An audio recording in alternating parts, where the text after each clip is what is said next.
Hey, everybody, and welcome to the Wednesday night show here on the Paranormal Portal. I'm your host, Brent Thomas.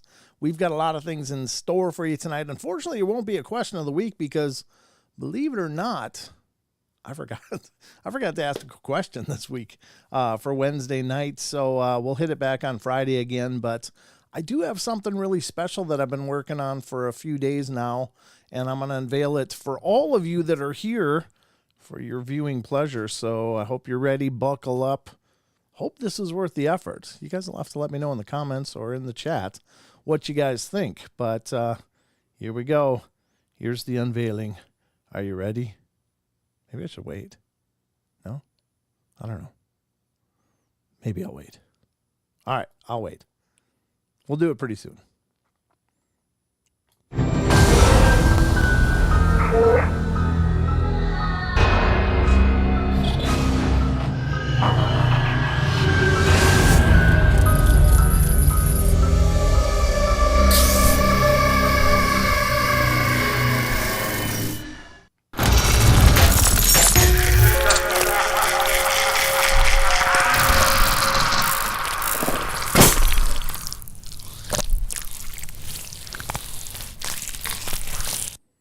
All right. Okay, so welcome, everybody. Hope you guys are doing great.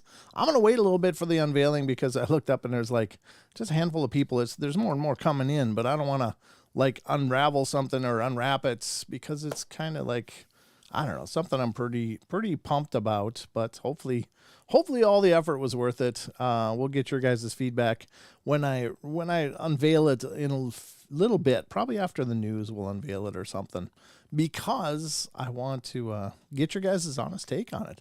I hope you guys like it. It's something I worked really hard on for a long time, and I don't know, you know, it's fun to do other projects for the show other than just compiling shows. So that was part of what's coming up. So just to whet your appetite a little bit, but as soon as we get a decent number of people in, I'll unveil it, and we'll probably do it right after the news. So otherwise, we got a lot of things coming up tonight. Again, no question of the week tonight, because believe it or not, in my fury or flurry of activity doing this other project, I completely spaced it out. That and the Minion had a Christmas concert today, and the holiday stuff and hijinks that goes along with it. So I'm burning the candle on like three ends right now. And it's a two-ended candle, so go figure out that math. I don't even know. But I'm trying to keep up and figure out what's going on. But I guess we can head into the news because that's a great place to start every show here on the Paranormal Portal. And it's just me and all of you. So we are the team tonight, you and I. So keep me company. Keep me going in the chat if you would. If you got questions or whatever, please feel free to post them in the chat. At least put them all in capital letters, but if at the best, do a Paranormal Portal at the beginning or at Paranormal Portal, because it gives me an orange box that really, sticks out a lot more. So that's always something that'll help. Hi, Portal Mom. Mom's here. Fourth Color's here. Rachel gets it right. Rhonda Williams is here. Sugar Britches. Saltamontes. Julia, how you doing? Good to hear from you. Good to see you. Rachel gets it right. Sandra Piper. Sugar Britches. Great to see you guys. And I saw Ruger was in here, but he'll be back, he said. I don't know where he's going. Maybe he had to use the loo or something. But and let's see. Did I miss anyone else? John Henderson's in here somewhere. I saw him coming in. That's a new name. I'm always excited to see new names stop into the show. So thank you so much, everybody. That is coming in the door for the show. Well, hell, there's 20 of you. I guess we're getting more and more numbers. So you know what? I'm going to unveil it right now. This is the thing that I've been working on for the last couple of days. I hope you guys like it. It's something I'm pretty pumped about, and it's going to be opening all the live shows going forward. But today I'm unveiling it for the first time. So sit back, relax, and hopefully enjoy it. This is the fruits of my labors for the last several days. And let me tell you, there's some pretty huge labor. I was in serious labor for a while, which by looking at me is not something I engage in too often. So let's see what you guys think. Here it is, the unveiling of my new project and new part of the live shows here on YouTube. So let me know what you think.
All right, ladies and gentlemen, that'll be the new show opener going on here on YouTube every time, rather than just have the words Paranormal Portal keep coming into frame over and over. Oh, thank you.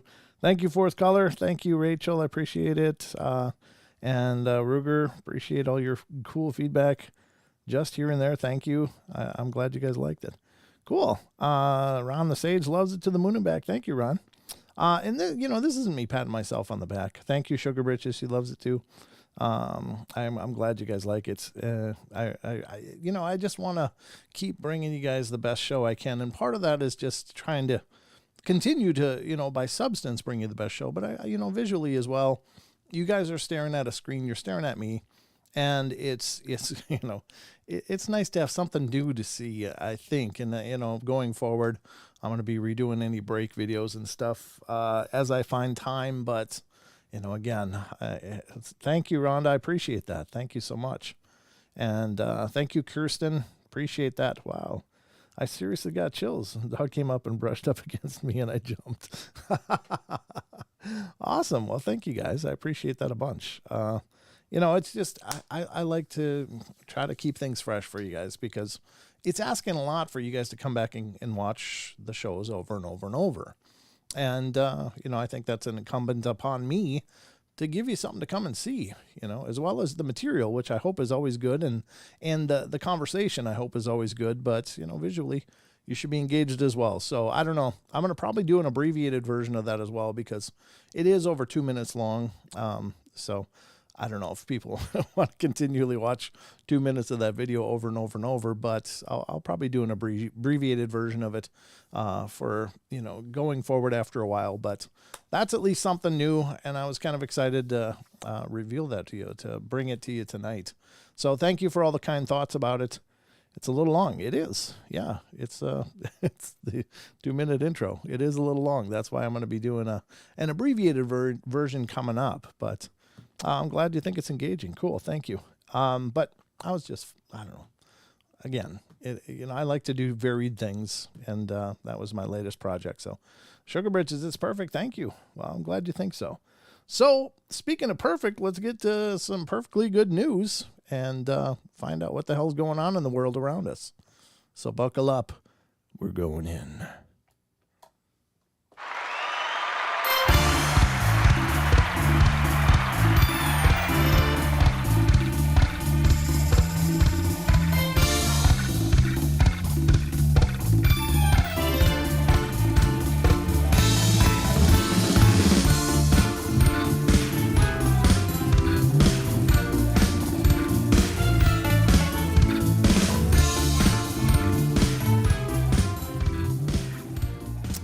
The most trusted news, ladies and gentlemen. Welcome to the most trusted news, the Paranormal Portal news, as we dive into what the hell's going on in our world. You can see the hard work you put into it. Oh, thank you, Ghost Magnet. I appreciate that. And every opinion is valid. So I'm certainly okay with. Yeah, it's a little long. It is, and I know that, and that's why I'm going to make a smaller version of it going forward, because like everything else, you watch the same thing over and over, and it's like, yeah, okay, move along. So when I get a chance to do that, I will. Probably be after the holidays anyway. In the news, I don't know if there'll be shows this next week, and even Saturday. I don't know if there'll be a show this coming Saturday, just so you know, because I've got some things going on, and I'm going to be all over the map, as it were. So we'll definitely do a Friday show, but as far as Saturday is concerned, I don't think so. But we'll see how things work out. So anyway, that's just a little bit of an update. All right, let's get to the news. I've curated a bunch of articles for your pleasure right here on the Paranormal Portal. And the first article up for bat tonight is, of course, from unexplained-mysteries.com, which is a phenomenal site. Please check them out. Support what they're doing over there. They even got a weird news book that you can buy that it kind of details all the weird news on that site, and it's really phenomenal. I've been going through their weird news for a long time, so I know it's a compendium of this stuff, and it's something that I'm gonna be ordering myself when I can. But definitely please support what they're doing over there. Unexplained-mysteries.com. The first one up tonight, I think it's kind of a beautiful one, actually. Kind of fits the holiday theme a bit, because of course it's hard when you have. Let me just take off something here. There we go. When you have loved ones that aren't with us for the holiday season, so these kind of visits I think are incredibly powerful, and hopefully you guys agree. Wow, that's kind of a small chat there, isn't it? I got things floating all over the place here. All right, so this one is widow claims footage shows her late husband comforting their baby. And I'm sorry for that family. That, of course, they're separated by the veil, as it were. But it says the video, which was recorded on a baby monitor, shows an anomalous light next to the infant's head. Whitney Allen, mother of two, whose husband died back in April following complications with an allergic reaction to a bee sting, believes the footage captured from her 3-month-old son Leo's baby monitor shows her late partner's ghost gently soothing the infant back to sleep. The video, which has attracted over 3 million views on TikTok, does indeed show some sort of unexplained light moving in such a way as to appear like a hand stroking a child's head. I saw his spirit soothe our baby, the one he never met, Allen wrote. The veil is thin. The clip has since attracted tens of thousands of comments from other social media users, and this is the most amazing thing I've seen. What one user wrote, "Thank you for this." And whether or not the footage really does show evidence of a ghostly visitor, however, remains a topic of debate. You can check out the video yourself below. I don't know if we can, but I'll try. Let's see if we can. There is a link. I'm probably going to get a virus, right? Live on the Paranormal Portal. Watch me get a virus. No, nothing's happening. I don't know what's going on. Oh, it's coming, I guess. What the hell's with that window? I don't even know what that is. Is that a TikTok thing? Maybe. I don't know. Well, I have seen the video, and I don't know where. Let me just click this watch now and see what happens. Here we go. So what the hell is this? That's not what we wanted. I don't know. The video in question seems to have an error of some kind, so I do apologize for that. But I've seen the video, and it is it's showing the baby's laying asleep in its little crib or bassinet or whatever, and you can see this orb-like lights near the baby's head, and it does look like it's almost a caressing motion.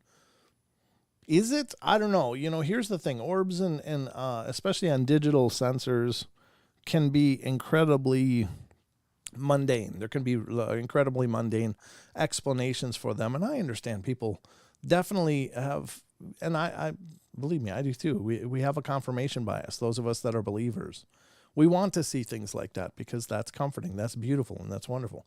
It could be that that's exactly what's happening. But it could also be something else. And I don't know. I would assume, I guess, if she's had this camera in this position for a long time, has never caught something like this until suddenly now, well, that's an anomaly then. If no lighting has changed, nothing is different, and suddenly an orb appears in what's normally an unorbed view, then, yeah, that's an anomaly. And maybe it is very much possibly could be, I don't know, I'm kind of talking I'm juggling words here, but could be the real thing. But if it's not such a uncommon thing on this monitor, and you'd have to see, plenty of dates of footage in order to ascertain that or to test it if you're going to be real clinical about it. But could it be? Yeah, could be. And I hope it is, for the sake of the knowing that this father, who's no longer among us in a physical sense, is still present for his child's life. And I think that's a beautiful thing. I hope that it's true. That's a beautiful thought. So that's the first article up for bat here on the portal tonight. Is it? Well, I wish I could have showed you. The video did work and now it doesn't. So maybe the original poster pulled it just because I do know if you want a baptism of fire, post something on the internet as proof and you're going to get all kinds of fire. There's of course the skeptics who are absolutely ravenous in their attack. Like they feel like they need to take away any possibility of things, why? I don't know. I don't know why some people are like that they need to remove that hope. But the other ones are like, maybe they're not naysayers, but maybe, oh no, that's orbs, that's dust, that's an insect, that's a lens flare. It's any number of things, and it could be. But how much more important is it for this woman to believe that her husband is visiting the child he never saw? I mean, is it so bad that she should believe that people should endeavor to try to take that away? Let her believe it. Let her have that. That's fine. It doesn't hurt you.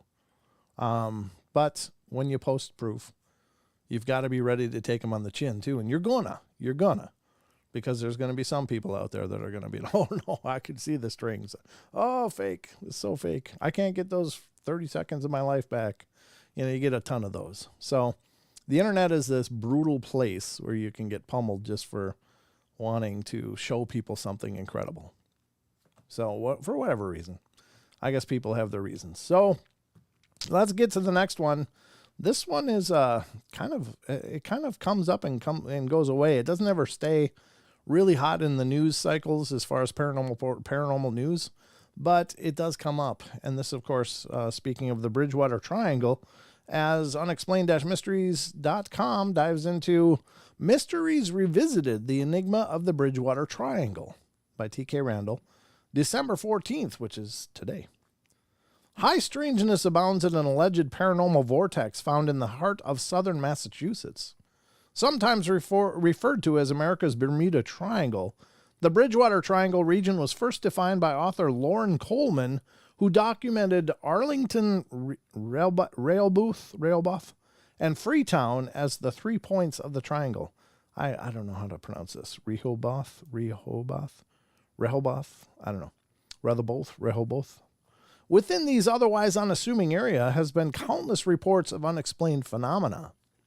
Hockomock Swamp, which means the place where spirits dwell, is said to be home to all manner of unusual creatures, including Bigfoot, giant snakes, giant birds, and even pterodactyls. Around 1,700 years ago, the area was used as the hunting grounds and burial site of the Wampanoag people, and is still believed to be home to their chief deity of death and disease, Hobbamock, after which the swamp itself is named. Elsewhere, the Freetown Fall River State Forest, far from being a wonderland of nature, is said to be the site of various ritualistic murders, animal sacrifices, and other sinister practices. Jeez. One of the most distinctive landmarks is Profile Rock, an outcrop in the shape of a face, which is said to hold special spiritual significance for the Wampanoag.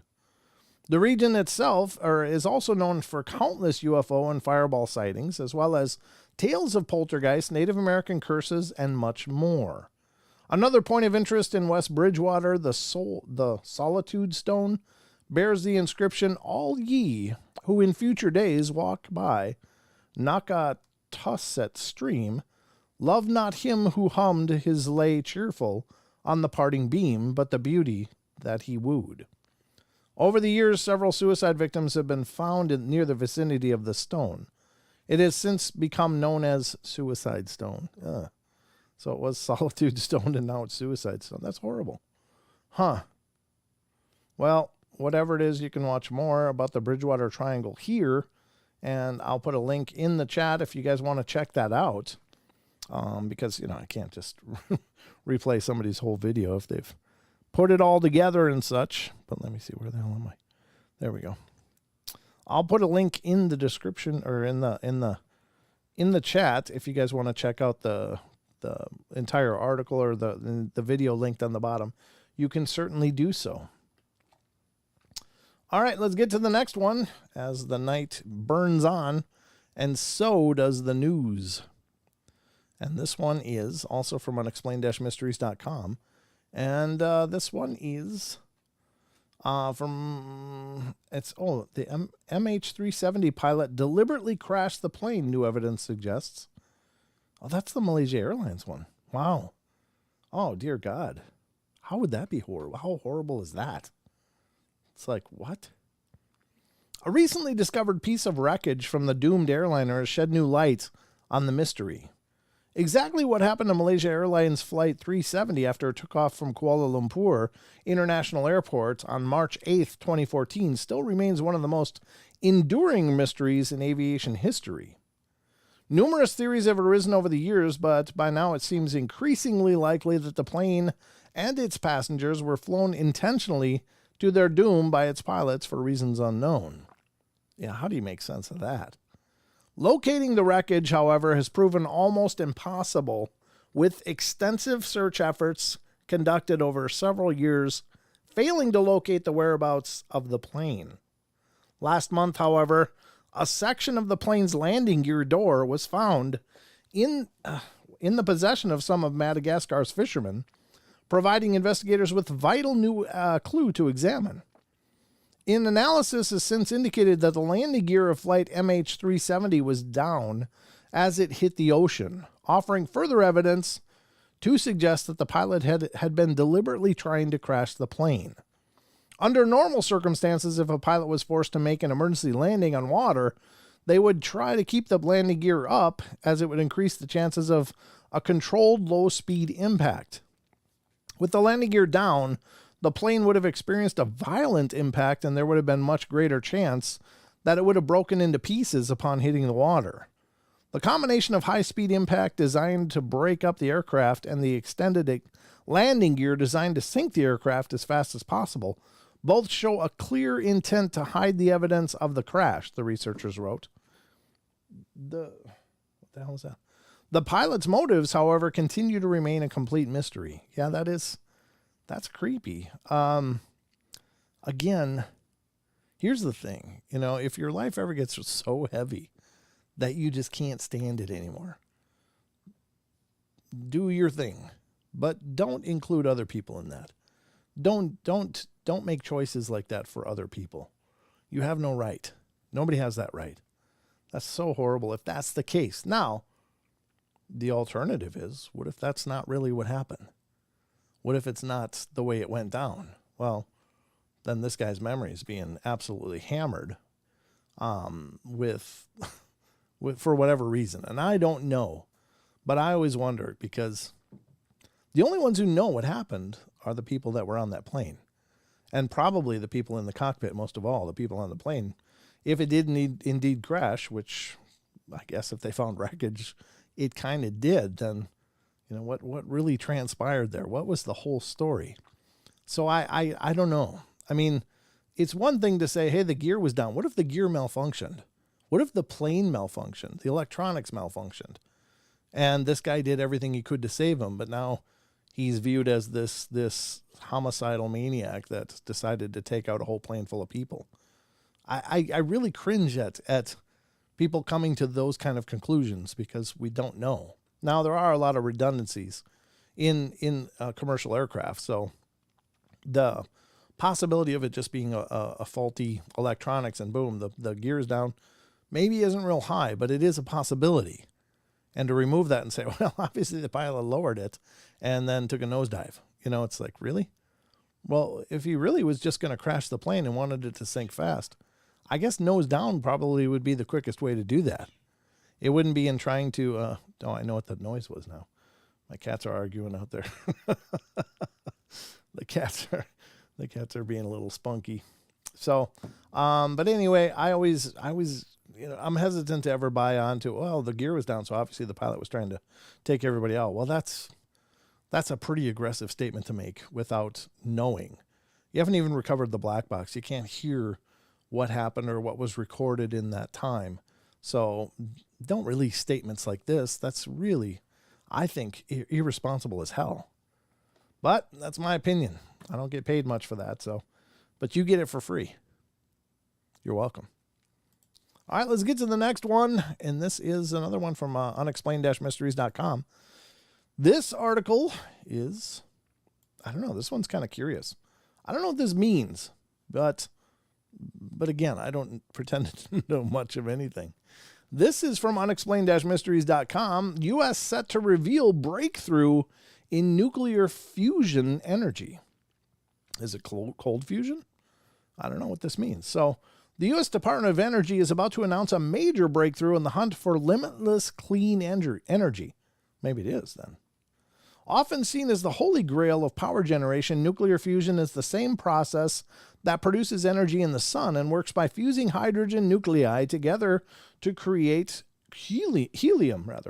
Unlike nuclear fission, which comes from the inherent risk of a meltdown, fusion is much cleaner and safer, while the hydrogen fuel used by the process is so abundant that it is practically limitless. While physicists have been attempting to build a working nuclear fusion reactor for the purpose of energy generation for over 60 years, success has always remained tantalizingly out of reach. This may soon be set to change. However, following the news that physicists at the Lawrence Livermore National Laboratory of California have for the first time succeeded in achieving a net energy gain in a nuclear fusion experiment involving lasers. Lasers. That's my Dr. Evil. Okay. An official announcement is expected by the U.S. Department of Energy very soon. The news is particularly welcome at a time when many countries are experiencing energy shortages. I'll leave that alone. Though it may be some time before a viable nuclear fusion power station can be built. Even with the ability to produce more power than it takes to run, a fusion reactor would likely need to generate 100 times more energy than it uses in order to be commercially viable. Even so, it's a big step in the right direction. Well, sure. Advancement is advancement, and that's cool. Okay. Well, we got that going for us, folks. They're expected to reveal. I don't know if they will. I don't know what that means, but hopefully they're figuring stuff out. That'd be phenomenal. Phenomenal. All right, let's get to the next one. Also from unexplained-mysteries.com. And this one's from December 11th. This one's kind of a weird one. I stumbled on this one. I was like, well, let's take a look. Mystery creature described as baby Loch Ness monster. How do you like those taters? There it is. There's the mystery creature. It looks like a baby Loch Ness monster. I guess like a little plesiosaur. Efforts to identify an animal washed up on a beach in the UK have been generating a number of intriguing suggestions online, because that's the best place to find what it is. Look at the comments online. It's probably going to end up being some bird or something, but anyway, let's see what it says. We've certainly seen a fair few mystery creatures washed up on beaches across the world over the years, with most of these ultimately ending up being either common or but misidentified. Why I wanted to say unidentified so bad.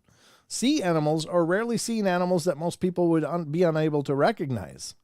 This latest example, which was photographed on a beach in the UK and posted up on Reddit by user HuskyBoy72.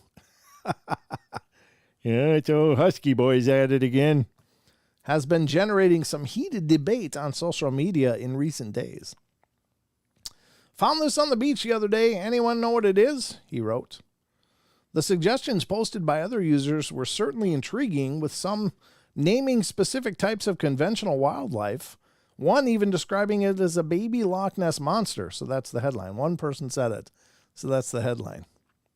The most likely explanation, however, is that this mystery creature is actually a thornback ray, a relatively common animal found in the waters around the British Isles. This one, for whatever reason, seems to have had its wings removed, thus leading to its unusual appearance. I guess it's possible. I don't know. I mean, do rays have necks? This definitely looks like a neck, but I was going to say maybe a turtle or something, some weird turtle, but yeah, I don't know. Should have collected it. Hope he collected it, because then it can be verified for sure. Whatever it is, There it is. Whatever it is, there it is. Yeah. Humor's free. You have to pay for that. Well, I don't know what it is either. It does look like a baby plesiosaur, but I've never seen one, so I don't know what they should look like or if they look similar to that. I don't know. Very curious, though. All right, let's go to the next one. And this is coming back to the archives now. We're going to dive into the archives, folks. Get ready for the deep dive here back to 2010 as we dive into some old news. But old news is good news.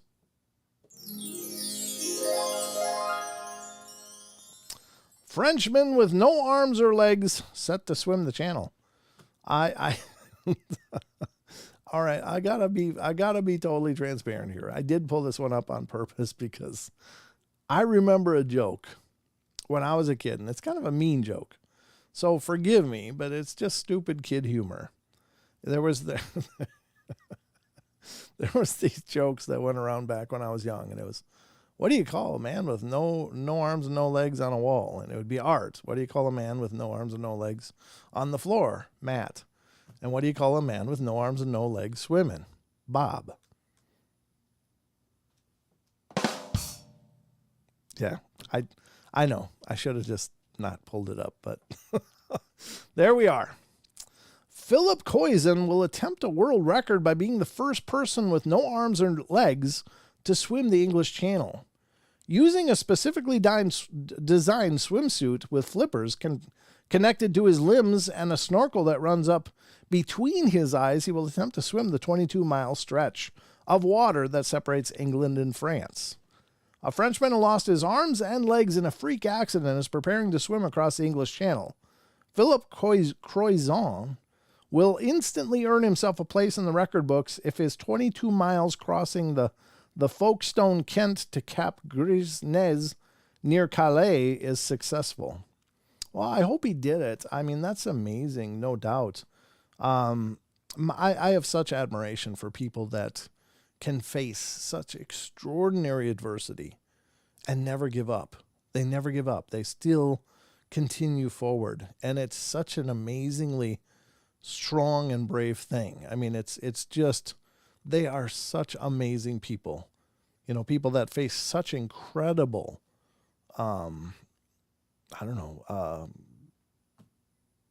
disappointment, problems, accidents, whatever. And they don't give up. They still push forward. You have to respect that. That's so amazingly cool. And his name wasn't Bob, so there's that. I do apologize for the stupid humor, but I don't know. I'm just a kid at heart, so I'm surprised. I'm surprised I remembered those jokes because they're so old. I don't know if they're still going around or what, but my two dyslexias are I never remember names very well, and I don't ever remember jokes very well. So why I remember that, I don't know. But I guess I'll maybe bring it up in therapy one day if I ever decide to go to therapy. There must be some underlying reason for all that. But yeah, what can I say? I'm an idiot, but I have a good time doing it. Well, let's get to the next one. I'm gonna close the news and I'll have like 3 people left. Be like, screw this guy. Oh my God. How to lose an audience in 20 seconds. No, I think you all understand me well enough to know I'm not really a jerk. I try to be a wonderful person as much as I can be. I mean, I'm just a person, but I have my stupid moments like everyone else, but I do try to be kind. Sorry, kind. Got a hairball. That was not Freudian, by the way. It's literally dry as hell in my house, so. All right, let's get to this one. Unexplained-mysteries.com from the archive. May 17th, 2010. Relatives to exhume and freeze man's head. What? What? Why? What are they going to accomplish? I don't know. Let's find out what's going on. An Iowa court has ordered the remains of an 81-year-old man to be exhumed so his head can be cut off and frozen. Holy God. The man had signed a contract at which it was agreed that his head was to be cryogenically frozen by Alcor after his death. However, hold on. When his relatives opted to bury him instead, Alcor took it to the courts, and they won the appeal. Oh my God. What kind of inhuman bastards. The Iowa Court of Appeals has ordered the relatives of a deceased Burlington man to exhume his body so his head can be cut off and cryogenically frozen. The court sided with Alcor Life Extension Foundation of Scottsdale, Arizona, which sought to dig up the remains of an 81-year-old Orville Richardson who died February 2009. I don't think they're going to extend his life if he was buried for a year. And I'm sure his body wasn't, naturally prepared.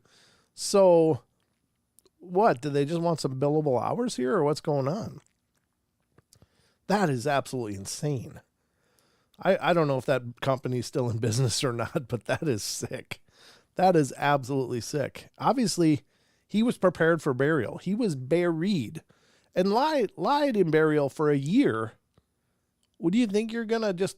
I think that the key to all of that is at the moment of death, boom, frozen, preserve.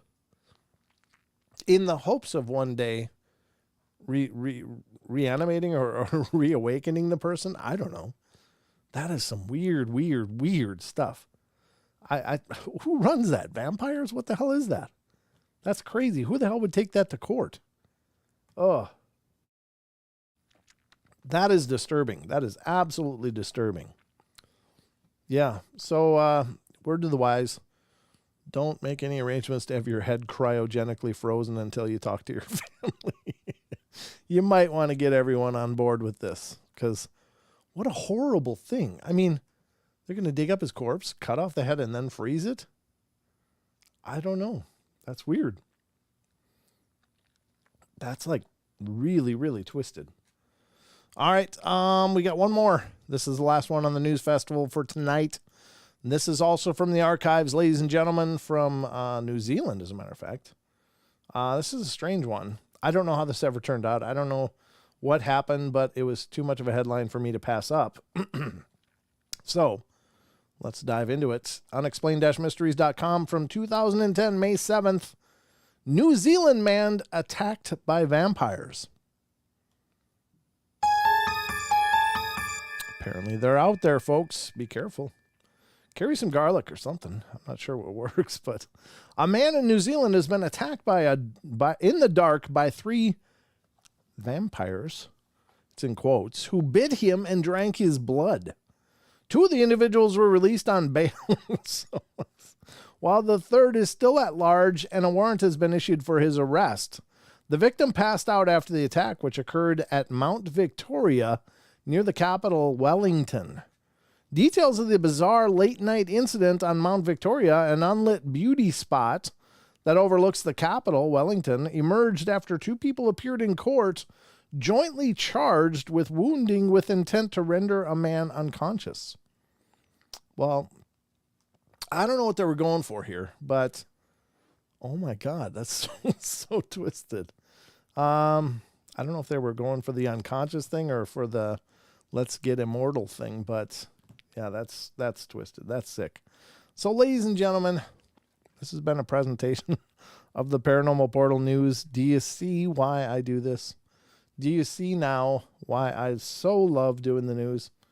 Because where are you going to hear stories like this? And isn't your life enriched by stories like this? Maybe. No? Okay. All right, let's get back to the rest of the show, folks. See what else is cooking in the Paranormal Portal tonight.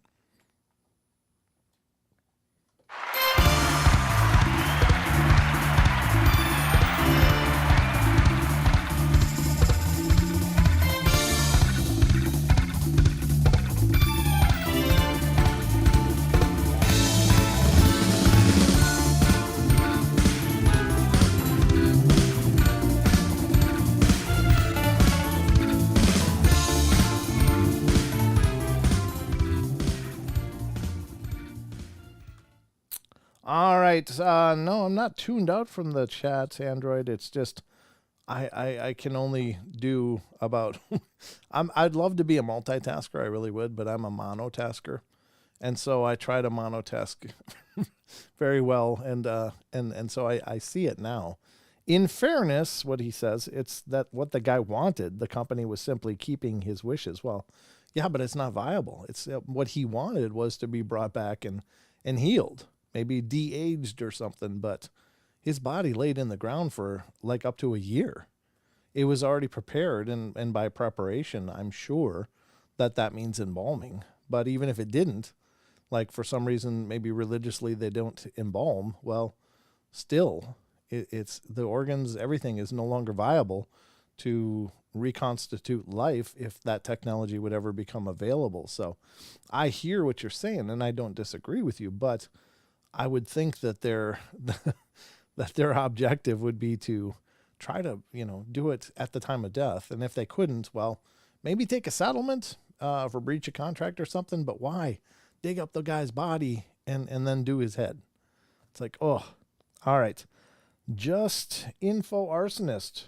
Where's Longbeard and Sherman? Sure, that's Sheldon actually.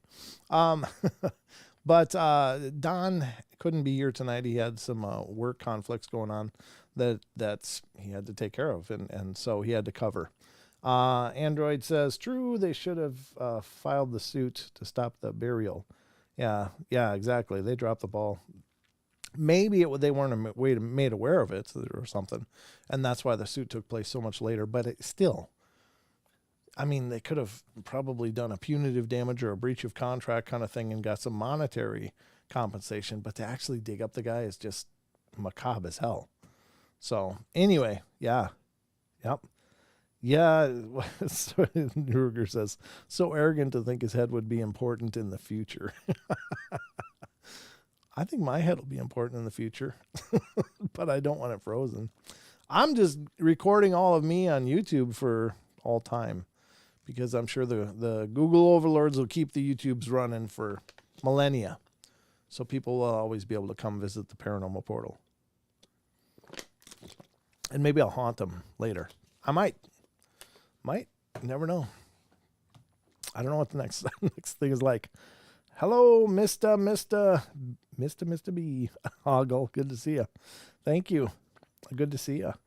I'll give a call in to discuss what I was talking about today if you got time. Yeah, you're always welcome to call. We are after the news, so the call board. Yeah, I didn't connect it. Hold on, let me connect the call-in board. Derp. Another thing I neglected to do tonight. I neglected to ask a question of the week in the Discord for tonight's show, and I neglected to connect the call board. Why isn't it connected? There it is. It finally updated. Okay, so the call board is actually active, so if anybody wants to call in, by all means, now's a good time.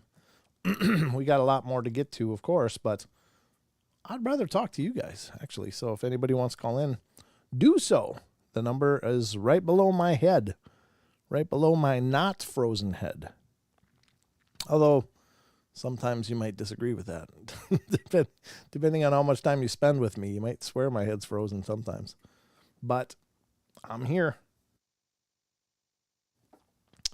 So, those of you that are just getting here, thank you for being here.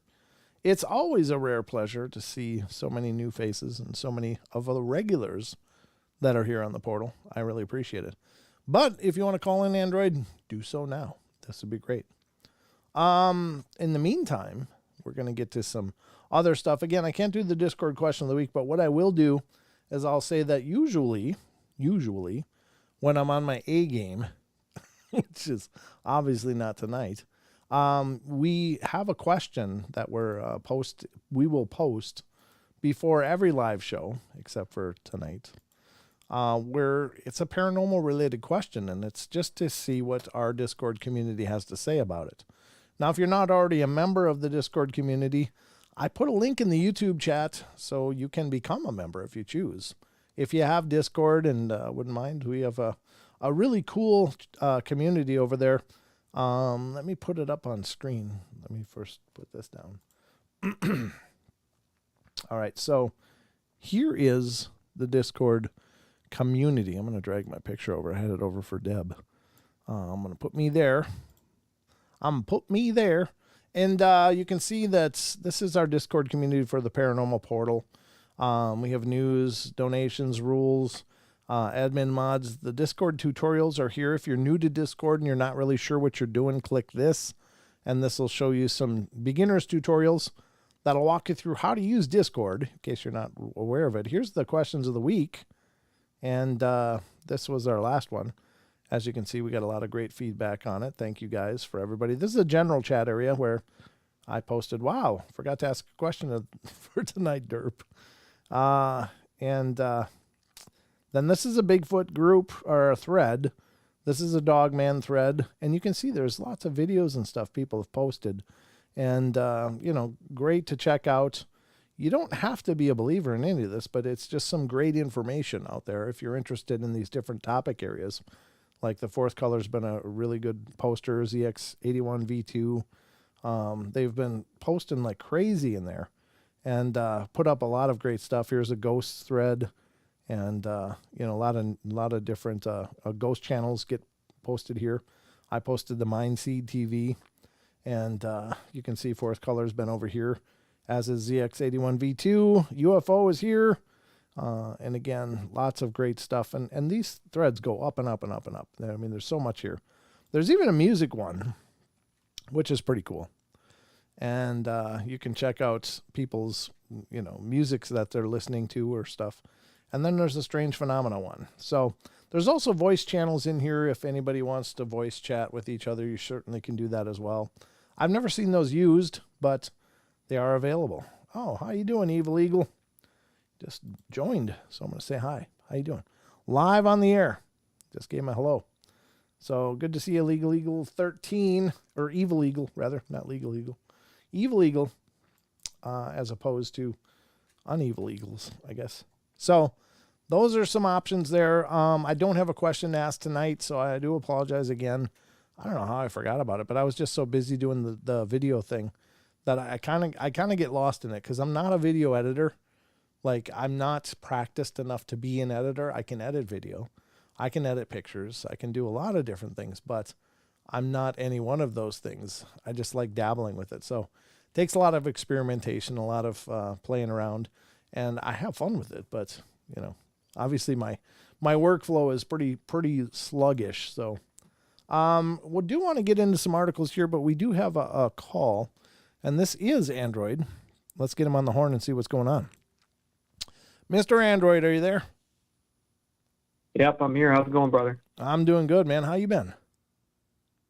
Oh, doing pretty well. Better than I had been. It's been crazy month, honestly. Yeah, I think it has been for everybody, but glad you're here.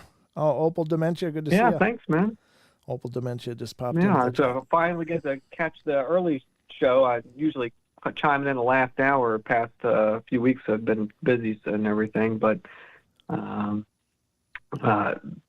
wanted to give a call in and let you know what happened because I kind of gave you a brief summary already, but as you know and some of the regular listeners know, I'd kind of just been exploring possibilities of being an empath. I've kind of toyed that around and just experiences I've had over my life with just, being able to feel other people's feelings, without, them expressing it or even really showing it, with them being pretty well at hiding it and just, random weird things, little things, nothing serious, Sure. And recently, past few months, I started to get some like images in my, my mind's eye.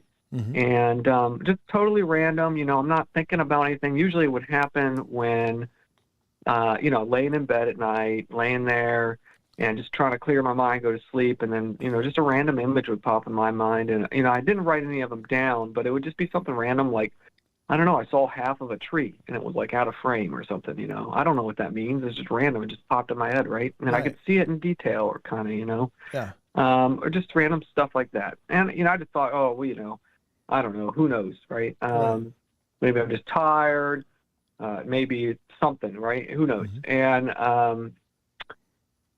so that's been going on. And then my girlfriend, Stephanie, went up to a friend's house 2 weekends ago, and she went to her friend's house, her friend's mother's house for the first time.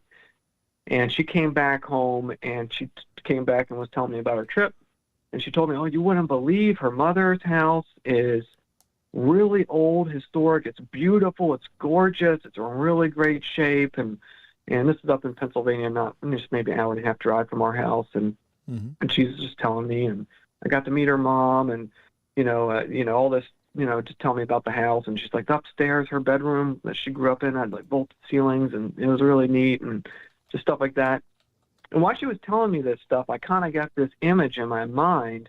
How kind of when somebody tells you a story, you kind of get an image in your mind of what they're describing. But I got an image in my mind of something she wasn't describing, and I didn't think much of it, and I didn't say anything about it. And then a couple days later, it kind of came up in my mind again, and I was like, you know what? This might be an opportunity to potentially verify this thing I'm seeing in my mind's eye. Right.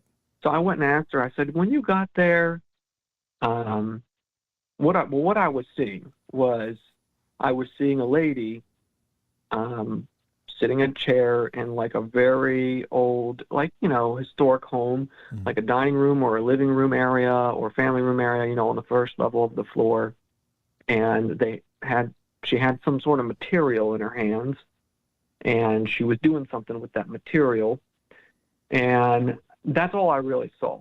And I don't know why. It was, completely unrelated to what she told me. She never mentioned anything like that. And so I asked her, I said, when you went in the house to meet her mom, was she like on the first level when you entered the house in like a living room or family room or something like that? Like not in the kitchen, but like an old looking room. And she said, yeah, she was in the dining room. And I was like, well, interesting. I was like, was she sitting down? And she was like, no, she wasn't sitting down, but she was standing at the table. And I said, was she doing something with like in her hands, some sort of material or something? And she's like, what do you mean? And I'm like, I don't know, like a fabric or something, right? A piece of clothing or, I don't know, knitting yarn or something, right? Some sort of material. I can't really tell what it is. And she said, actually, she had wrapping paper in her hands, and she was wrapping a present. Oh, cool. And I was like, wow, like it just totally blew my mind. Yeah. When she said that, and I didn't get the sitting part right, but I was like, whoa, I can't believe that. And then she asked me, she was like, kind of didn't believe me. She thought I just got lucky. And then she was like, where's the dining room when you come in the house? And I said, on the right. She was like, yeah, it is. and then she said, well, what color, what was she wearing? I said, I can't really see that. I can't see. It's kind of like watercolor paintings. It's not like detailed like that. And then she said, well, what is her mom like heavier, or is she like skinny or regular? You know what? And I was like, no, she's not heavy or set. She's regular or thin, especially for her age. And she says, yeah, she is. And I was like, it just blew my mind with the two verification questions too. She asked that I got them right too. And I was like, wow, like something's going on here. Yeah, absolutely. That's really powerful too. And what a great opportunity to, get that validation. Yeah. And, I don't think like, a spirit was speaking this to me. I guess my theory is that I was thinking about it, like, I don't think a spirit was coming to me and telling me this. Why would they come and tell me this anyways, right? So I was just thinking, it must be, she went in this house. This house probably has a lot of old energy in it, Sure. And it's just an old house that will probably other families that live there, and maybe that energy had attached to her somehow, and somehow that energy had radiated off of her, and I absorbed it and was able to somehow interpret that energy that was, attached to her from being in that house, that, I was able to, interpret into an image of what was going on. Right. Yeah. I think that's really cool. And I think everybody has these abilities. I don't think like some people used the term gifts, and Yeah. I appreciate that sound, it does kind of sum it up, but it does sound kind of like an exclusive club, and I don't think it is. I just think some people are just at that place where they're more receptive, and for whatever number of reasons. It could be be a personality type. It could be just life experience, life circumstances. Right. But yeah, I think it might be interesting, for you, given that you're definitely having more experiences as time goes on, to really start. I don't know. Do you meditate? Do you do things like that? I have done it twice. I started doing that recently, and I'm wondering if that has part of to do with why I am open. My mind is kind of opening up to it more, and I'm getting more in touch with it. Yes. And even just at bedtime, like I'm kind of like purposely trying to clear my mind and just lay there in peace and just kind of and I think that it's sort of a meditation too. I think that's kind of helping. And also another thing I think might have a factor to it is, I don't mind sharing, but I have a history. I used to be addicted to opiates a long time ago, like 15 plus years ago, and I take a low dose of a medication they give you to get off of it still, and I reduced my dose significantly on that, and that kind of stuff kind of numbs your nerves and kind of reduces your feeling kind of in the environment and just your body, and I'm wondering if reducing that, if they were taking that, was kind of suppressing this ability, whatever this I was able to tune into. And so I think you're right. I think that there's many things that can affect it, like this an ability that everybody has to do, but you need to have the right set of circumstances to be able to tap into it. I think, certain medications might be able to interfere with it, antidepressants or who knows what else, Absolutely. Right? And also, just being a healthy lifestyle, right? If you're eating a ton of junk food all the time and you just don't feel good, or if you're sleep deprived, right, it's probably going to be harder to tap into that energy. Yes, absolutely. Because, there's a reason that they talk about the Trinity of the mind, body, and spirit. And it's that they all have to work in concert for us to, achieve our potential. And, certainly nutrition is big. Lifestyle is big. Meditation, mind exercises, relaxation, I think is important. And I think that's a really a casualty of our modern age. It's like people just don't know how to relax anymore. People are walking around so wound up anymore because no matter where they turn in the world, there's something firing them up about something, and it takes stepping back from that and unplugging, if you will. And I'm not saying that technology is bad or anything like that, but I think, like everything else, you've got to find a balance in your life for all things, and unfortunately right now with the fevered pace that technology has entered our world and continues to change the world around us, it just keeps us so hyper focused on the physical that we forget the spiritual. So it does take a step back and the time to allow yourself to find a balance and then follow it. But yeah, that's really powerful, brother. Yeah, amen. Yeah, I went through kind of exactly what you're describing too, because I went through some medical scares there with my neck and my back and my face, and getting pain in my right side of my face, and it's scary when doctors can't tell you what's wrong. I mean, it's good when they do a scan and they don't see anything wrong. That's good, but still, it makes your mind race and wonder, what is it? And you go down these dark paths of, maybe it's this or maybe it's that, Right. And I've never really had a problem with anxiety, but man, my anxiety was running nuts for months because of that. And it, it's starting to get better now with some things I'm doing. And actually, it's a lot better from some things I'm doing. But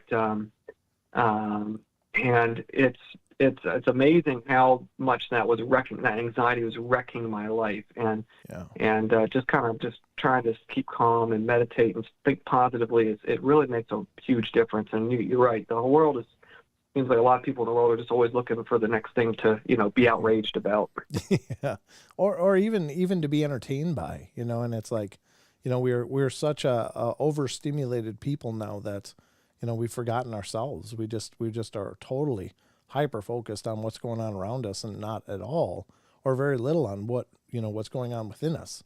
And so those are all powerful things. Ghost Magnet says, definitely Android. When I take a break from Adderall, I am so much more sensitive to entities and the clairs. And who else said something? Pharmacy said nutrition is super important. And somebody else said something, but it's gone now, or I missed it. But yeah, there's a lot of people absolutely agreeing with it. The world is a vampire. Yeah. Aaron Heisner says the world is a vampire. Smashing pumpkins. Yeah. Absolutely. I'm glad that people are having similar experiences. That seems to validate it seems.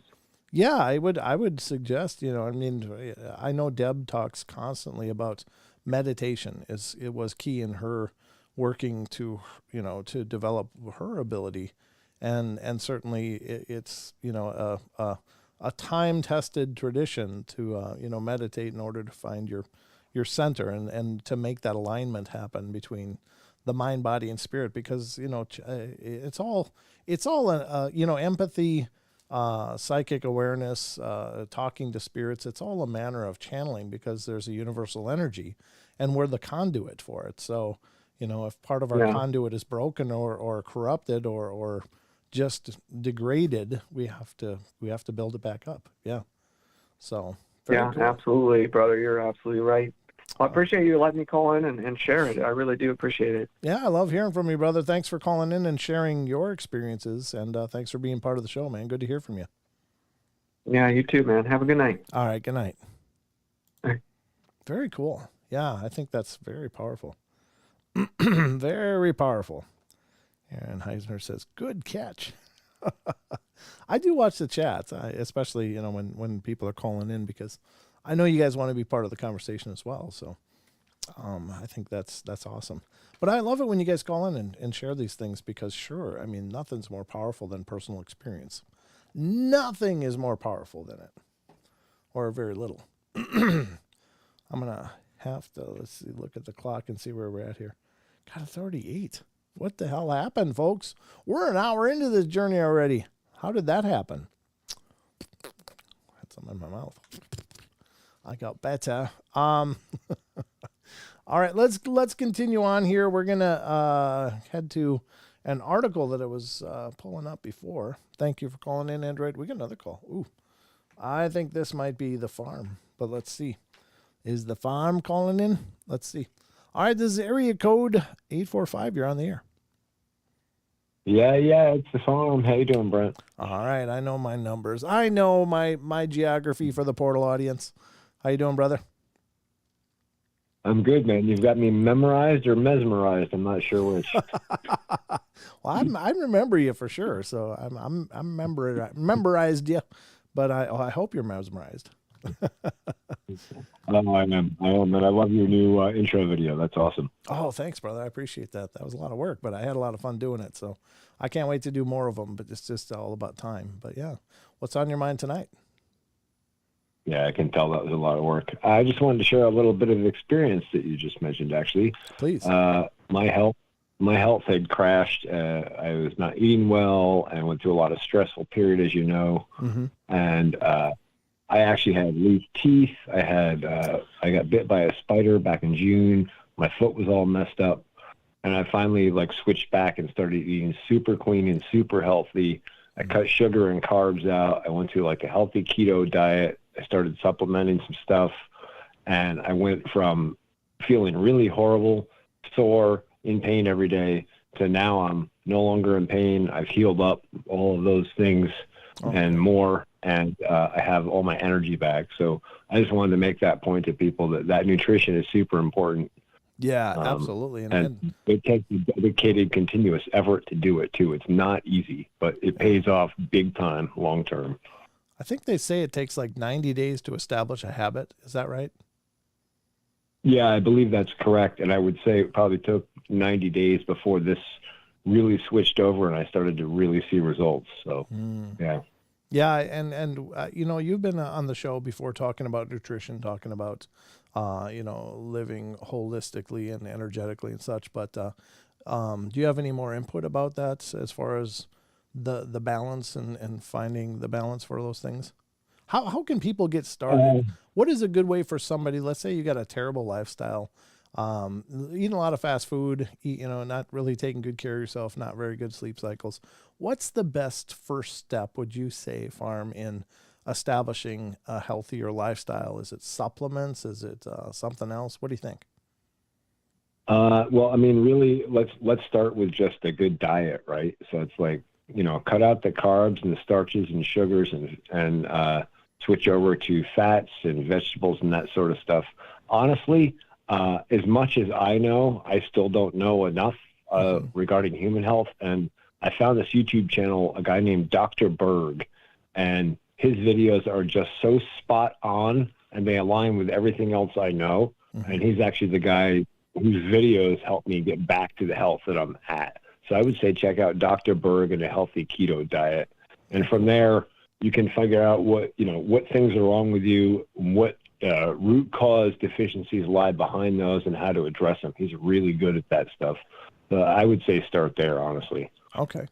Yeah, so nutrition is really key. So the human body, like oftentimes, and I think this is maybe even a wild inaccuracy that we've come to believe in our modern age, but especially with the spiritualist movements, oftentimes we neglect or ignore the fact, we just say we're in a meat suit, and it kind of dismisses the validity and the importance of that in our experience. And so we just say, well, we're in a meat suit, but we're this universal cosmic being in a meat suit. And so, we identify with that spiritual reality of ourselves, but we don't always remember to tie in the fact that the meat suit is part of the equation. Would you agree? I would totally agree with that. And I would take that another step further, and just from a real simple perspective, you compare it to, say, I don't know, anything like building a house, for example, right? You're going to build a house. Are you going to pour a good foundation? Because if you're not, it doesn't matter what you put on top of it. It's still going to fall down. Right. Yes. So you got to build that foundation first. And that's, the body is what we're operating from. That's where our spirit and soul are mounted in or attached to, or however that works. Mm-hmm. And if that's not healthy, then none of the rest of that can be healthy, right? Right. So yeah, it's like what do they say in the old Christian style, right? It's like you got to take care of the temple. Mm-hmm. Well, that's that is the temple. That's where all of your spiritual interaction is going to happen. Is based around your body. That's your core. That's you. That's your foundation. Yeah. No, I agree, and I think it's probably a good thing to to mention it into the holidays with our normal binging and stuff. I mean, obviously we all eat garbage from time to time, but I think to remember that foundation is probably extraordinarily important for all of us, especially me. I've had some serious health issues in my life, and I'm not I'm not a model of health by anybody's measurement, but I am working on it. I really am, and I find that my condition improves the more that I focus on being healthier,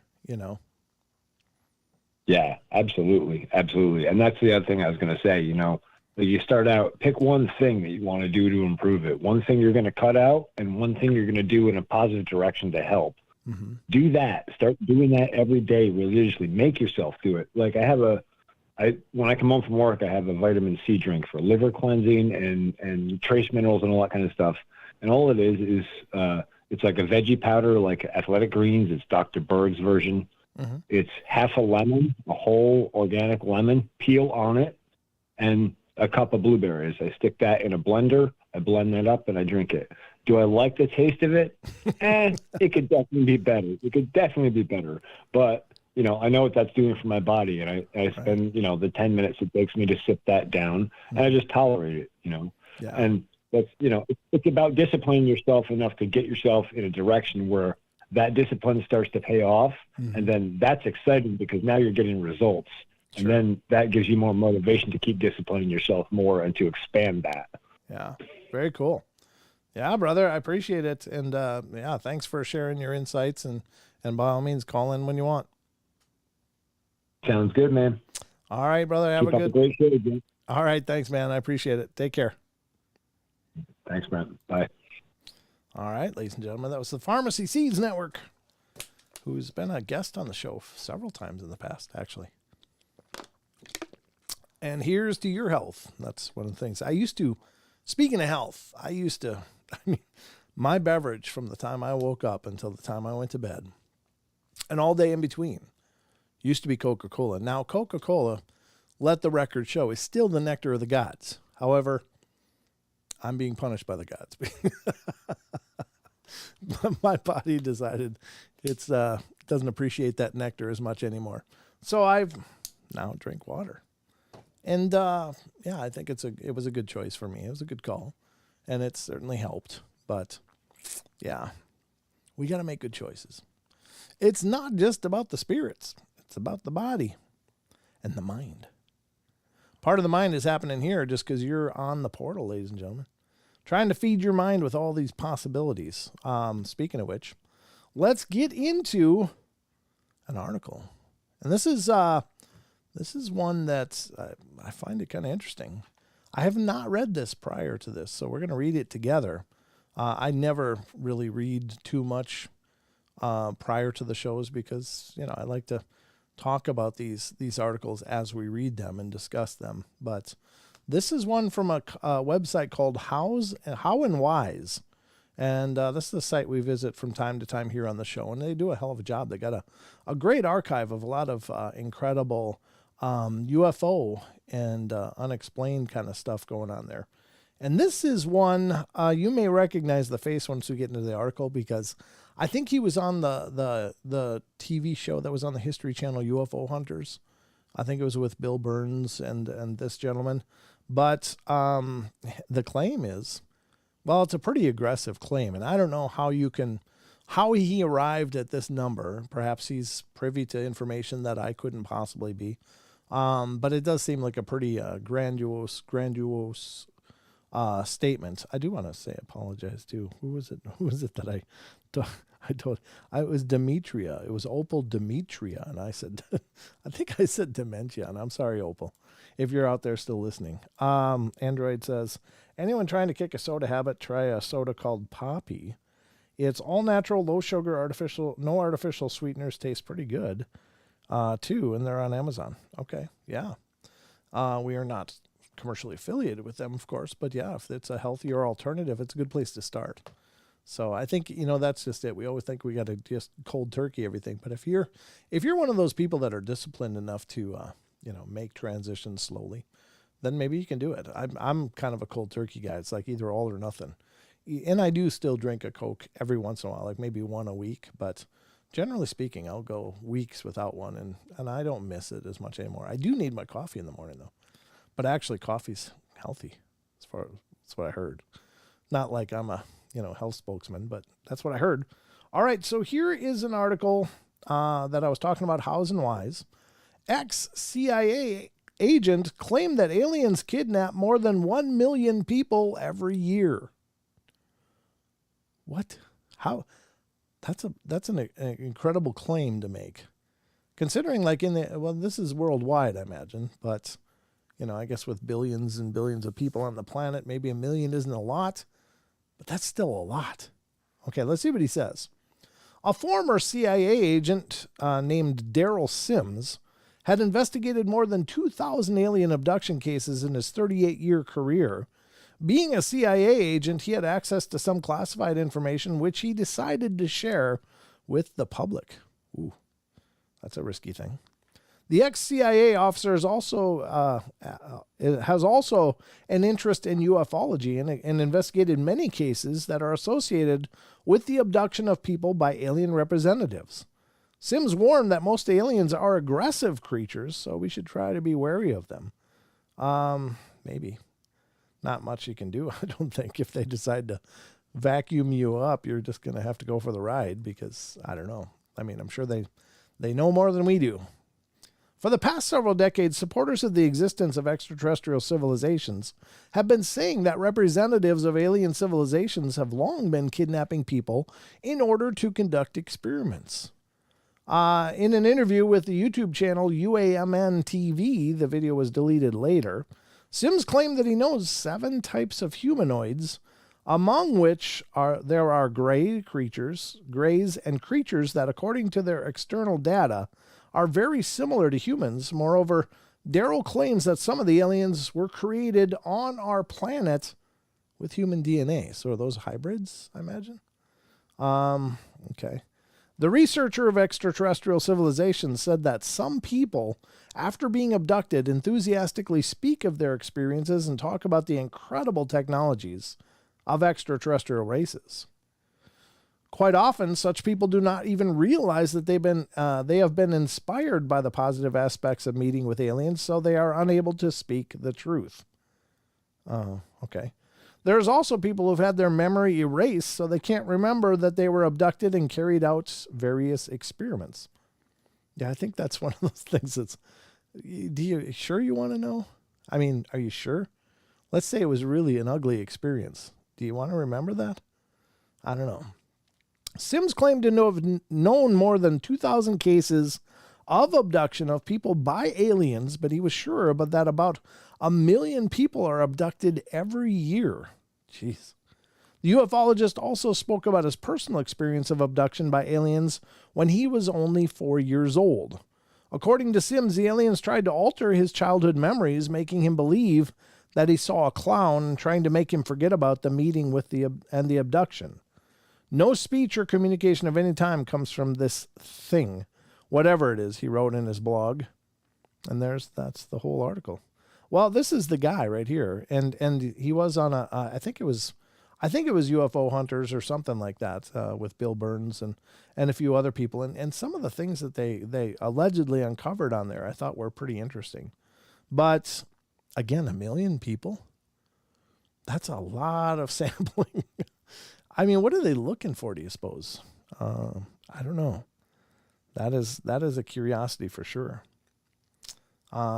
Whatever the case, do they abduct people? I believe they do.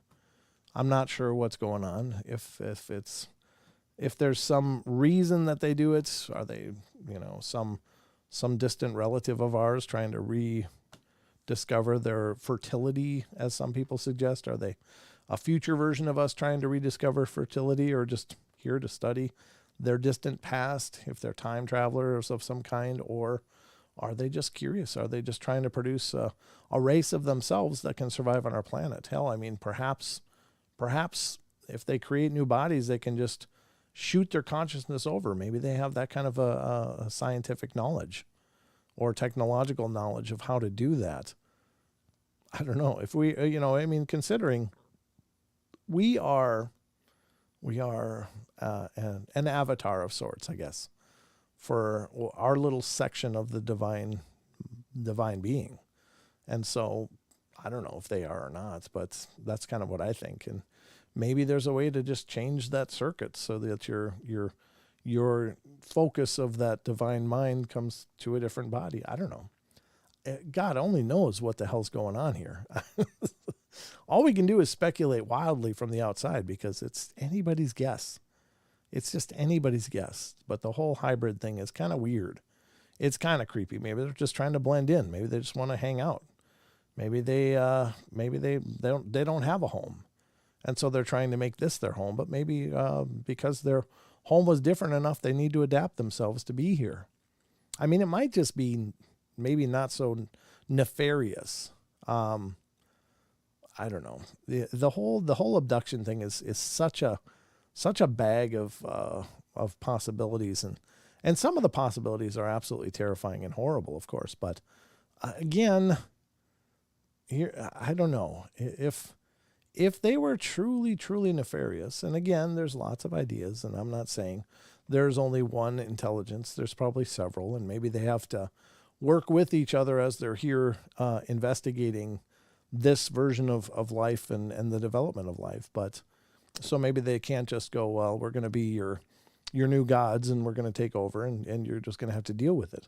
Maybe they can't, because there's others here now that are keeping an eye on things and making sure that they play by the rules. If there's some kind of international intergalactic rule book for being on planet Earth. But, I just don't know.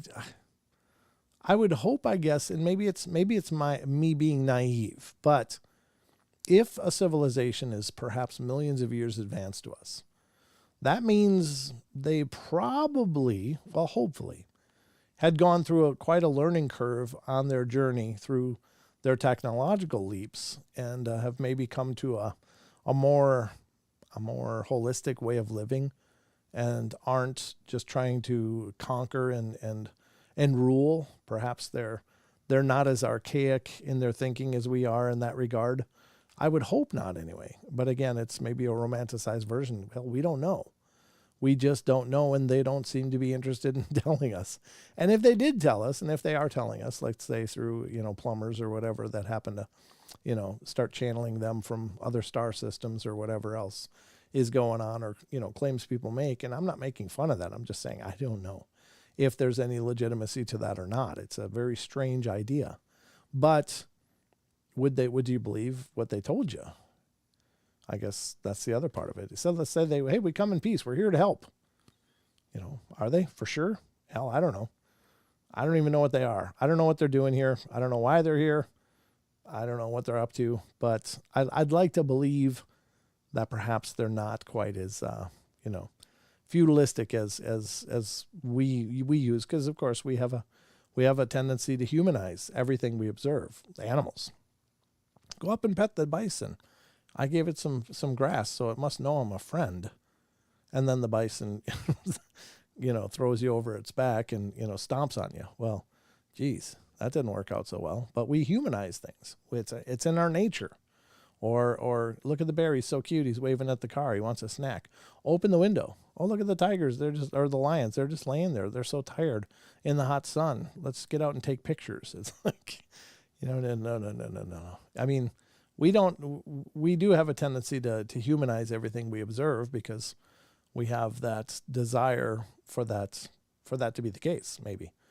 And certainly that's not safe to do. But is the same true for our view on aliens? Is that my problem looking at this alien presence that may or may not be here? I firmly believe it is, but I don't pretend to speak for everyone out there. But can we assume that they are nice? Can we assume that they are this more advanced, developed race with much more moral integrity to them than we are? I hope so, but is that accurate? Maybe not. So I don't know. I just don't like the old, they're from another place. They're probably going to eat us, or they're trying to take over our world because obviously something's wrong with their world because they're here. Well, maybe we're just like the intergalactic petting zoo. We're they want to come, pick us up and tag us, and like we do with sharks and other animals, we tag them and we watch what they do and we watch where they go. Maybe that's what they're doing. Maybe that's why they abduct us, because we are just in their minds that's. I don't know. We just aren't that valuable. I don't know. But it's anybody's guess. I'm just kind of speaking on my feet here. Anyway, just looking at the chat. Did I miss anything? Where's my mouse? There it is. So, interesting article. I don't know. 1 million people. I don't know. You might as well have said 10 million or 100 million. I mean, who can know? Obviously, nobody's. Everybody that has potentially been abducted doesn't come forward and say, hey, I've been abducted. I raise my hand. Count me. Nobody's going to do that. Maybe a few people will. Are there more than we believe? Probably. Is it 1 million a year, though? How do you do that math? What are your variables? I don't know. But anyway, could it be? Maybe. Maybe so. You forgot the shout-outs. Did I forget, Jake? Did I really? Are you sure? Or are you assuming I forgot shout-outs? No, I can do shout-outs for sure. If you want a shout-out, ladies and gentlemen, then by all means, please speak in the chat. You have to type something. You hear my cat Pikachu. He's a little white cat. He's cute. But he's just this perpetual kitten. He walks around mewing like he just left his mother for the first time. Like, what am I doing? Where is everybody? He's kind of cross-eyed, too, which makes him even more adorable. But anyway, he's a little spark plug.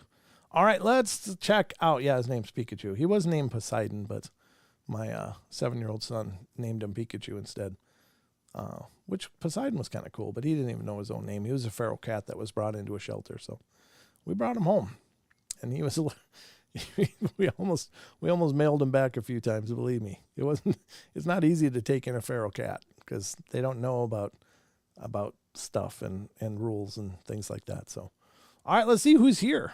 Not very many people are here. No, I'm just kidding. There's a lot of you here, but a lot of you aren't chatting. So if you want a shout out, type something in the chat. Otherwise, I won't know you're here. So I'll give you about a few seconds as I play this wonderful theme song.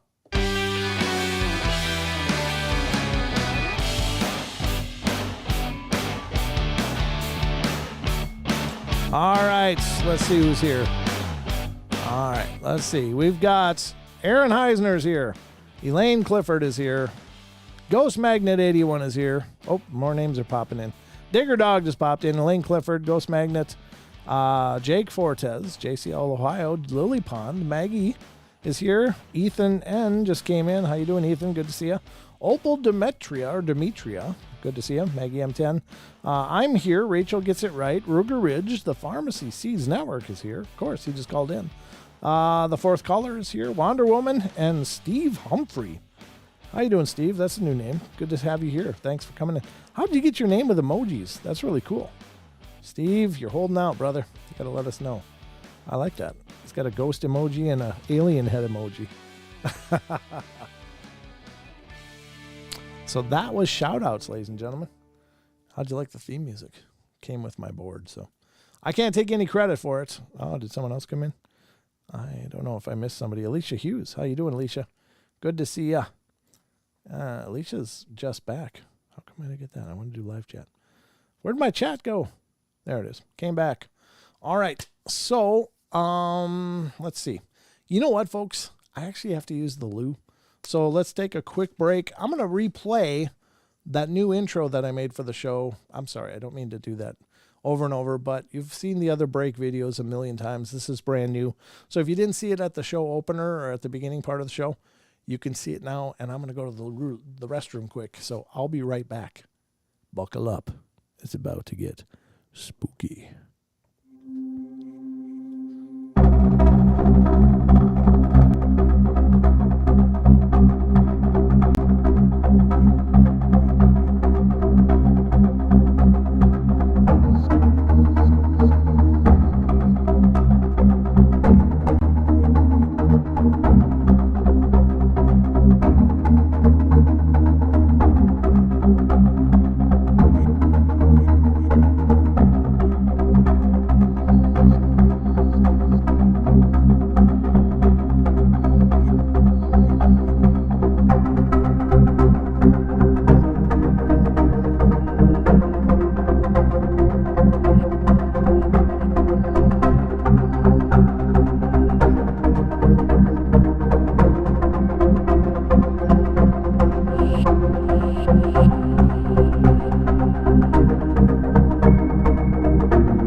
All right, so there you go. That was the second premiere tonight.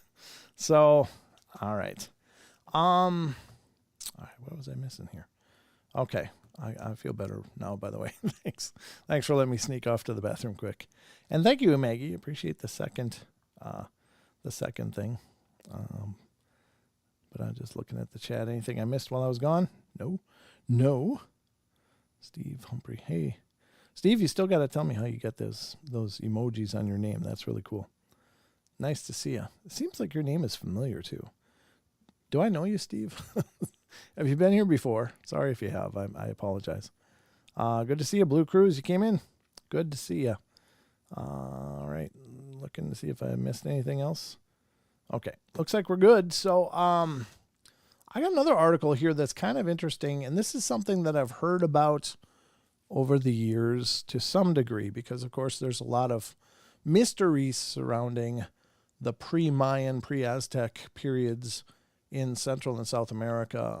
There's lore or legends that there used to be a race of giants there, and there's ruins that they found that have like these steps that are like 7 feet tall or 6 feet tall or whatever, going up to this temple, and some really oversized stuff. And some people believe that it was built by giants because it seems to be much more advanced construction than what these, basically Bronze Age societies could have done. That comes up a lot in the ancient world, of course. We just don't know a lot about how they could have done it. And there's a lot of mystery surrounding several sites around the world, including, of course, the Giza pyramids are one big one, but the other pyramids. There's a great series that's available on Netflix, and it has Graham Hancock on it. And they go through and talk about these ancient civilizations. And I don't know if you guys are familiar with Graham Hancock, but I find the show absolutely fascinating. And I've only watched a couple episodes so far, but there's a whole series of the videos on Netflix. And I can't remember what it was, Ancient Doomsday or something like that. I don't remember. But in any case, he really does raise some really curious questions and about some of these ancient sites. What happened? How were they built? How long have they been there? What's going on? And what don't we understand? Including like pyramids that were built on other pyramids. The largest pyramid in the world right now, I guess, is in South America or Central America. I can't remember which now, but it was actually built on top of several generations of pyramids, and it kept getting bigger over thousands of years. So what exactly was going on there, and how did all that start? Who started it? So great things. I've been listening to almost every show. If I miss it, I always watch it the next day, but I don't usually chat. Well, it's good to see you, Steve. Thanks so much. Still don't see you answering about those darn emojis, but that's really cool. In any case, I think it's very cool. Graham rocks. So do his books. Randall Carlson has a good YouTube channel as well. Yeah, Aaron, you're right. I'm not as familiar with Randall Carlson, but I'm sure you're right. But I'm finding that Netflix specials or series to be incredible. And any of you out there that are interested in some of the ancient mysteries around, check it out, because Graham Hancock is no joke. That guy really, really comes at things in a fresh way.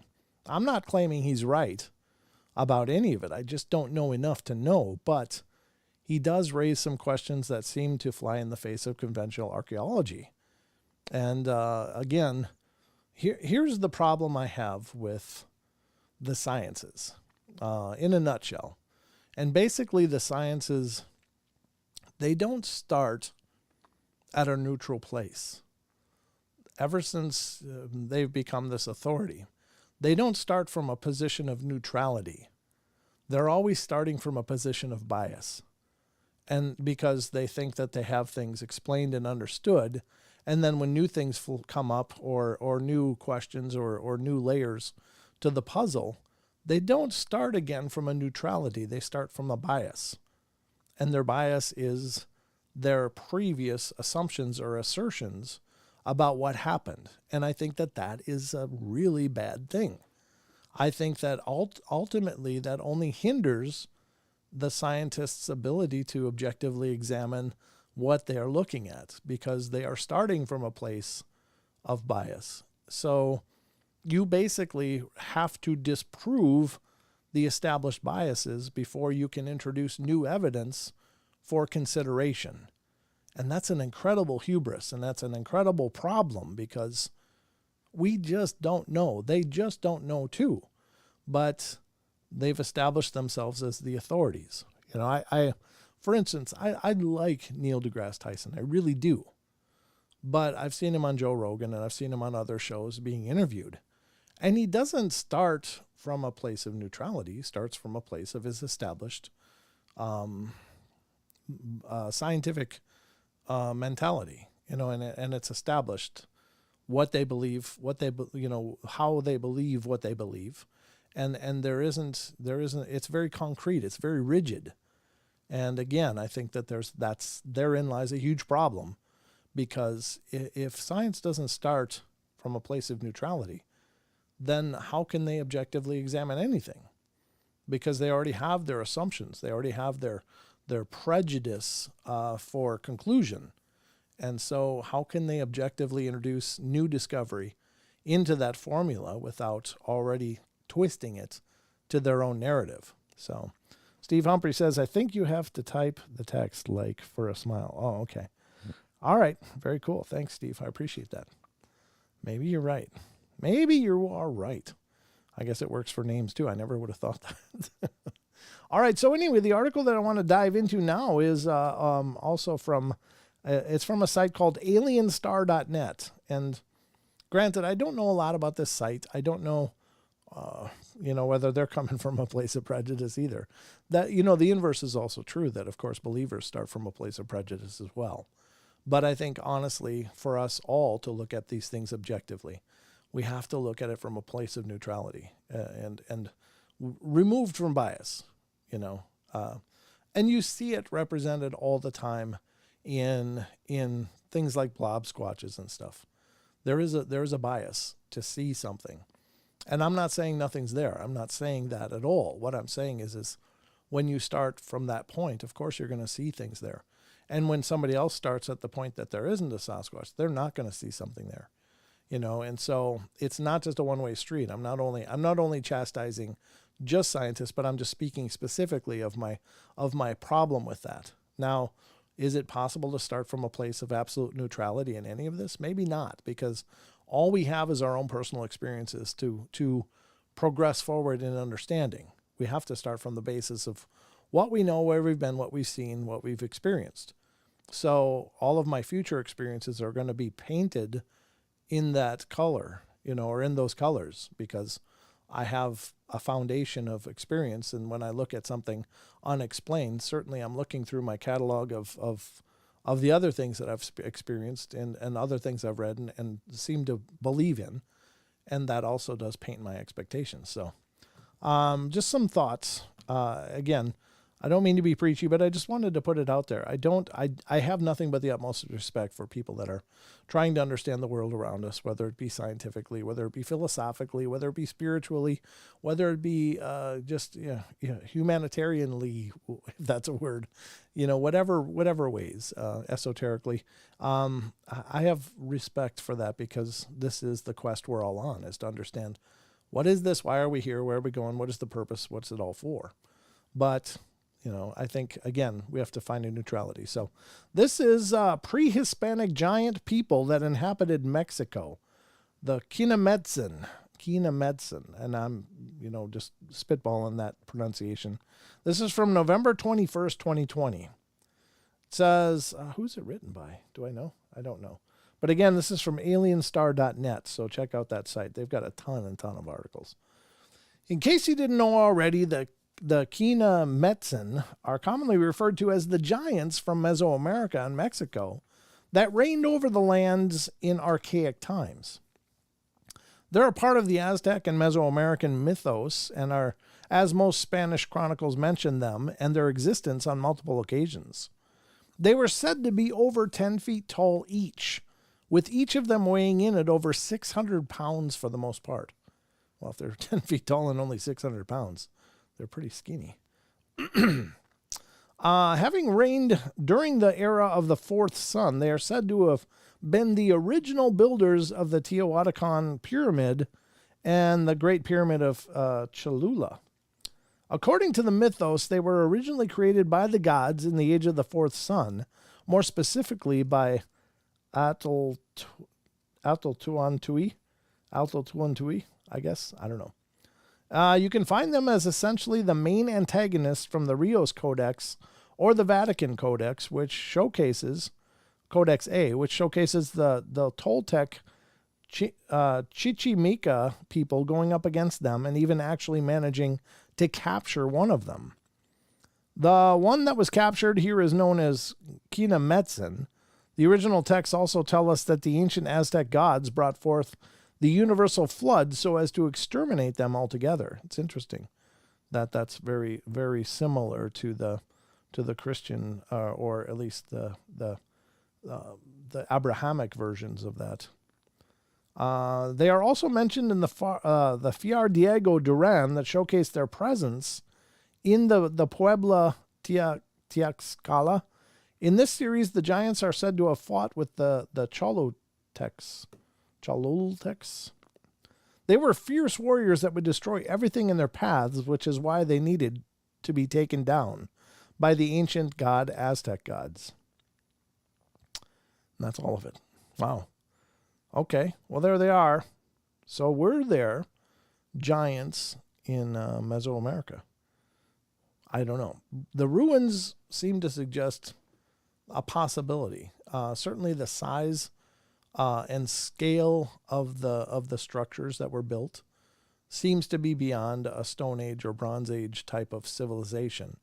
To maneuver, to manipulate, is it possible? Sure, I guess. I mean, there's pyramids, there's buildings all over the face of the earth that predate our written histories by a long shot. And so who built them, how they did it, we don't know. But is it possible the world was inhabited by giants? Is it possible it still has hot giants in it? Maybe. It seems at least in the modern era harder to believe. And of course, again, the mention of the deluge as a cleansing, it's really fascinating how often that comes up throughout the course of the world. That the reason for the mud flood or the deluge or the floods or whatever was to cleanse the earth of these other things. And whether it's just sinful, unrepentant people or absolute abominations in the eyes of the people that lived in the world at that time. Perhaps. I mean, I don't know. It does seem rather tragic, though. However, I will tell you that when Wes Germer of Sasquatch Chronicles was on the podcast the first time, he came on and we discussed several of his more iconic shows and interviews that he's done. And at the end of that episode, and I think it's in the very first season of the podcast, so it's in way, way back, and I called it the Chronicles of Sasquatch with Wes Germer.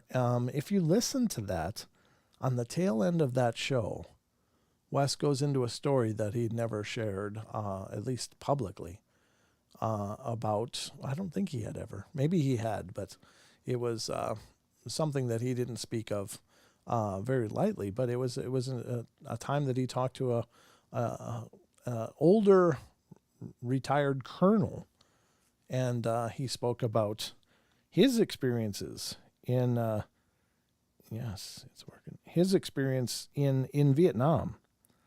And his experience in Vietnam was that they went to a village. They were dispatched to a village in a strange zone.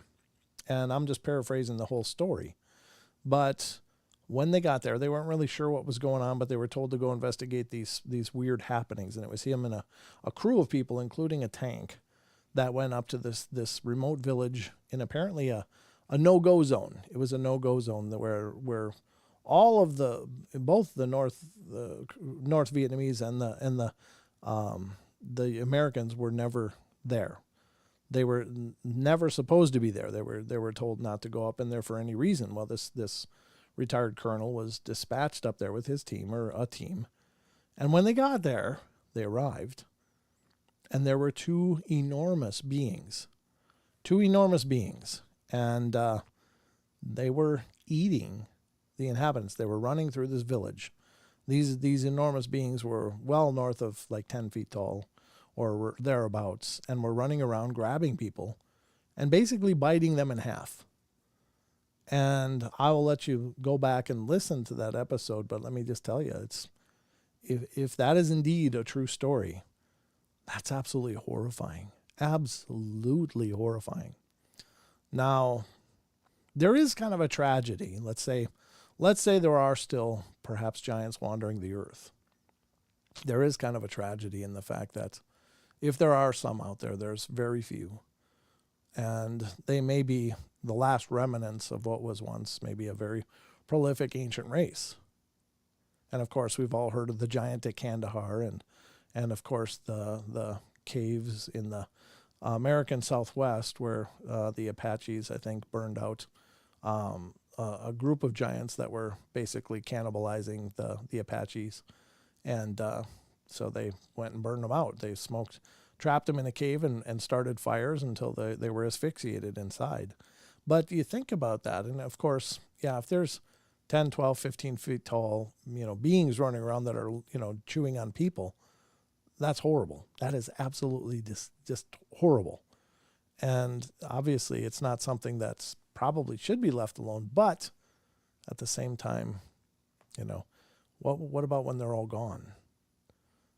Maybe they're supposed to be. In traditional religions and stuff, of course, they speak of how these are Lovelock Cave. Thank you, Ruger. Lovelock Cave.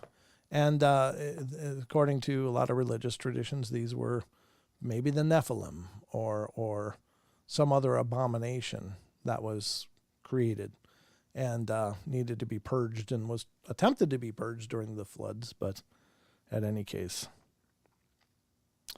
don't know. I'm getting internet checkups from the missus. She's wondering about the connectivity. I'm like, hey, I got connectivity. I'm talking to all of you. So very interesting. In any case, I don't know what to think about that. Again, I kind of like the idea that they could be out there somewhere, but I'd like the idea better if they didn't chew on people. I don't like that idea at all. I think that's a disgusting possibility. But I don't know what to think. It's one of those areas that I don't know what to think, because obviously I have a very westernized view of the world for the most part, being a child of the Western civilization and lifestyle. It's hard to understand, what else could be out there. And it's hard to understand something that's, 10, 15, 20 feet tall, wandering around and nobody's noticing it. However, I will say there are many areas in this world, many, many, many, many, many areas of this world.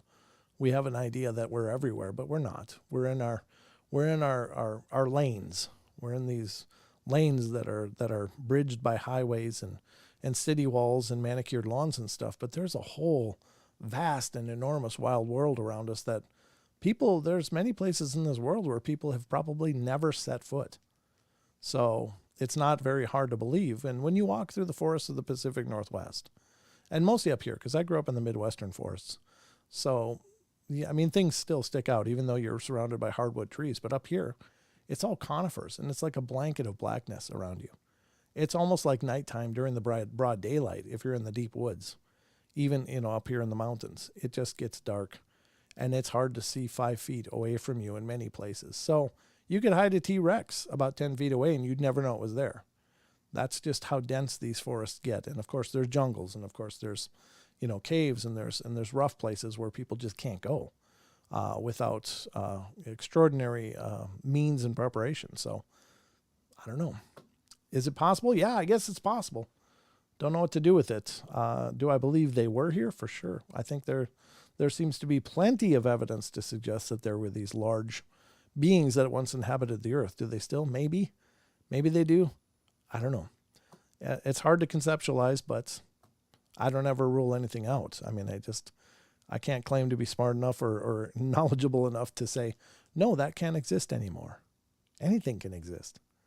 So just some thoughts, folks. I don't know. Give a little whistle. Who's whistling? Who's whistling? Listening to it backwards really has me wondering what's going on with Bob Garrett down in Texas. I don't think that was for me. That's another conversation. Hi, Doc Manhattan. Where you been? Missed you, buddy. Good to see you. Landmass southwest of Australia being hidden closely guarded by the UN. Yeah, maybe. Maybe there's things over there. We just don't know. All right, so let me close this out. I think it's fascinating, though. I really do. I honestly find this stuff extraordinarily fascinating. Now, I do want to visit some cryptid stuff. We got like 10 minutes. I think I'll start with Sasquatch Chronicles, obviously, because we love Wes here, and so we should visit the Germer files. I'm thinking. Hope you guys agree.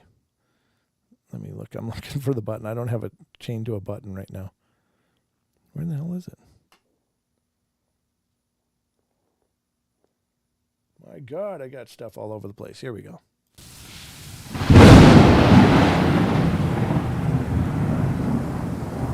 You might find that sound a little familiar.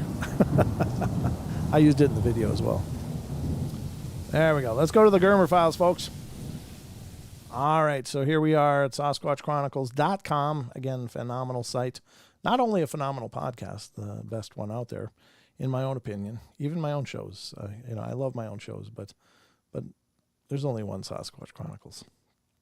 All right, but it's also an amazing website full of a blog right here. You see the blog. And, of course, you can check out all the episodes here. But if you click on the blog, you'll get all kinds of other things that are posted. Wes is constantly posting stuff over on the blog, and it's a phenomenal location or a resource anyway. So this one is from December 10th. It happens. It says, "This creature stands up. Then this creature stands up." All right, and I'll read this to you now because I love reading to you guys. It's like story time on the Paranormal Portal.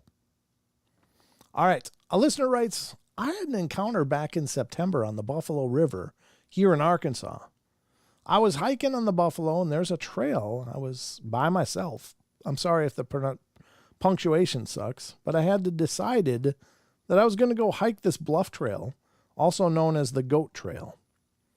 I've told a few people about this because I've heard a lot of things, and I'm a believer that there's something, but hadn't seen anything, so I'd taken a camera and had plans to take some beautiful pictures of the stars and get a good hike in." God, I don't know if I already read this, but we're reading it again. It might be a rerun. Sorry. I don't know if I did or not. I'd parked my truck in what is called the Steel Creek campgrounds.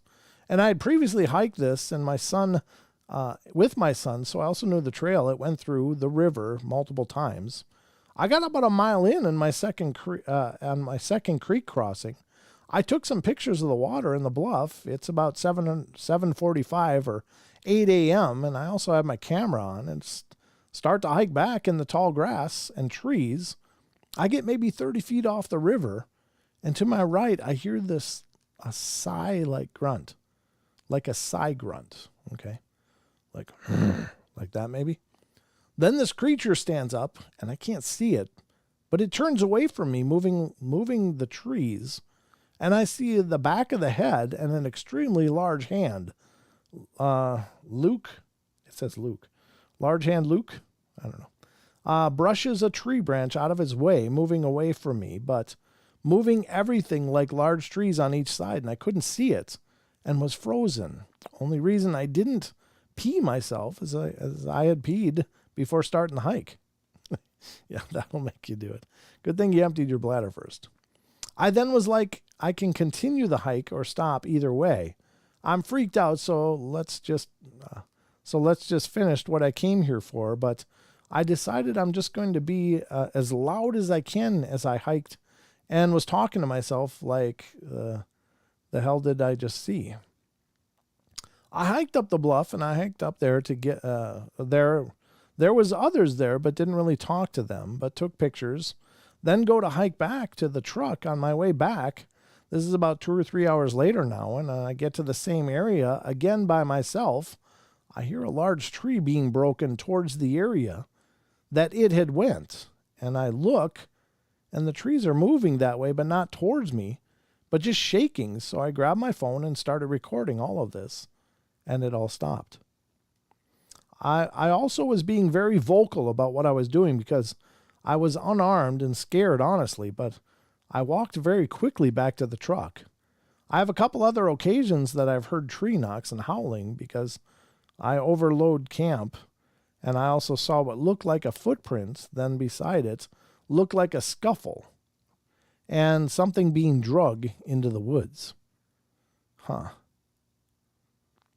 Yeah, somebody actually corrected the grammar. You gotta love it. Well, I think that's pretty amazing. Yeah. He doesn't talk about how tall it was. He watched it walk away, but he never really specifies what kind of height. How much taller than the person? Were you on an even plane? Were you uphill from it, downhill from it? There's a lot of questions, but I'm sure if Wes makes that into an episode, he'll ask all of that. But it's a pretty crazy story. Yeah, I think just being close to these things would be just incredibly unnerving. I always try to think of that. What would that be like? And I don't think we can conceptualize it. So you walk through a door frame, and the door frame is maybe 6.5 feet tall. I don't know, 6'5", 6'6" maybe. And then you have a ceiling above it, and most standard ceilings are about 8 feet tall. Now, 8 feet is a pretty standard height for Sasquatch, but there's reports coming in 9 feet, 10 feet. And you have to not only think about the length, like we have this two-dimensional aspect of it, like, oh, well, it's just a lot taller. Let me look. I just want to put up an example of this. I just want you guys to see. Okay, let's get some images here. I just want you guys to see what 9 feet would look like. And this still, I mean, I remember being a kid and being mesmerized by this possibility, but I mean, can you imagine? Okay, so this is Robert Wadlow, and he, of course, is the Guinness Book of World Records tallest man to have ever lived. He was just shy of 9 feet tall. He's like 8 foot 11.5 inches. And he was just a mountain, just a pillar of a man. And unfortunately, of course, he was very, very short life. He only lived into his 20s because, our human frame just doesn't support that kind of growth. But if you look at these standard sized people next to him, these are, 5.5, feet people. And even here, you look at him adjusting the clock as he's standing there. This is a man who's almost 9 feet tall. Now, add about 600, 700 pounds of muscle onto that. So you get these, 5 feet tall or better, wide shoulders and, long extending arm going down. And you start to get an idea, what would that look like? I mean, this person, if this man cuts some cheese, this person's dead. I don't even know. I'm so sorry. You guys don't deserve, you deserve so much better than me. But you just think about that. So this is a man that's so tall. These are average sized people, an average sized doorway. And then this man. So this is about Bigfoot tall in many, many normal cases. There's bigger claims than this. There's another foot on top of that, 10 feet. Some people claim more than 10 feet. And I don't know, because once you get this much bigger, I think we just don't have a perspective for that. So it's hard to know what people are seeing, but even 7 feet, like Shaquille O'Neal, and then you put, 2 or 3 more feet on top of that, and you start to get into this point. And so conceptualize, you're coming through the woods, and this is what you bump into, something this big, but it's not happy to see you, and it's built like the Incredible Hulk. And I just can't imagine the extraordinary terror that experience would bring. 8 feet. So let's say 8 feet. So you go down to about his neckline, maybe his neckline. So this might be almost another foot. You go down to here. This is about 8 feet. So, which would put him about in line with that. So, I mean, this is incredible when you think about this. And this is a man that actually lived. So what does that look like when you put fur on it and another 700 pounds of muscle and not real happy to see you, then you get a Bigfoot. So my hat's off to anybody that stood in front of one of these things and just looked and didn't stroke out. If you can look that in the eye and not stroke out, you're a superhero. And even others that talk about having these peaceful, wonderful experiences with them, that's fantastic. I hope beyond hope that these things are friendly and nice and wonderful, but I suspect there's a whole spectrum of behavior out of them. But anyway, just some food for thought. Special thanks to Wes Germer for letting us use the Sasquatch Chronicles blog. It's phenomenal. Please support not only his podcast, but what he's doing over there. Very, very cool. So, these big buggers are known for living 5 miles from my house and won't go up there into the bush without a group of people. That's probably pretty good thinking there, Alicia. I don't know if you should necessarily constantly be afraid of them, but why not err on caution? Again, we'd love to believe that they're these peaceful, shy beings, and maybe they are. But what if they're not? What if they're not? What are you going to do? There's a reason people say, I had a gun. It just wasn't big enough. Because, you're going to put a pinhole in something like that, and it could hurt it significantly, but not before it tears you and everything you know apart. I think to draw a weapon on something like that, only if there's no other recourse. If it's coming at you and you're sure you're going to die, then I guess you got to do what you got to do. But you better have an elephant gun. So anyway, I don't know. That's our journey for tonight, folks. Again, special thank you to all of you for being here and being a part of the trip. I hope you guys had a good time. I hope you've enjoyed the show and enjoyed being here. Please spread the word. Please let other people know what we're doing here on the Paranormal Portal. Please tell them how to find us. Please share these episodes. Please like. If you're watching when it's not live, please comment and let people find us or help people find us, because this is really a grassroots kind of thing. I don't advertise the show. I don't aggressively go out and promote it because, there's a lot of people doing that already, and I don't, want to jump into that fray and just like everywhere I can, I drop my hat. I just hope that, people will continue to find us and enjoy what we're doing here. So, anyway, Friday night, I will be here. We'll be doing a show. Saturday, I don't know. I'll keep you posted depending on what's going on in my world. If it's possible to do one Saturday, we will.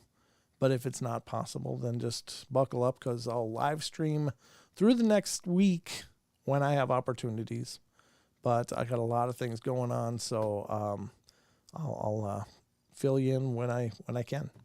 So without further ado, just remember, I love you guys. Please check out the podcast as well.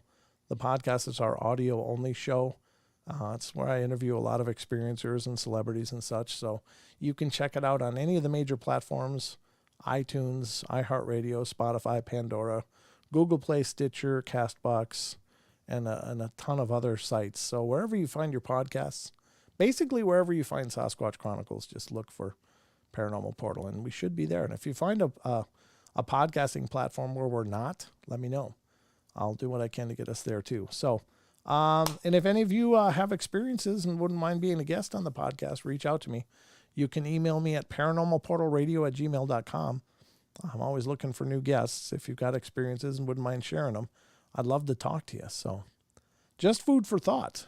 Anyway, that's about all we got time for tonight. I think that's about, it's 9:05. So we went a little bit over, but thank you all for being a part of it. Again, love you all. Be good, be kind, be nice.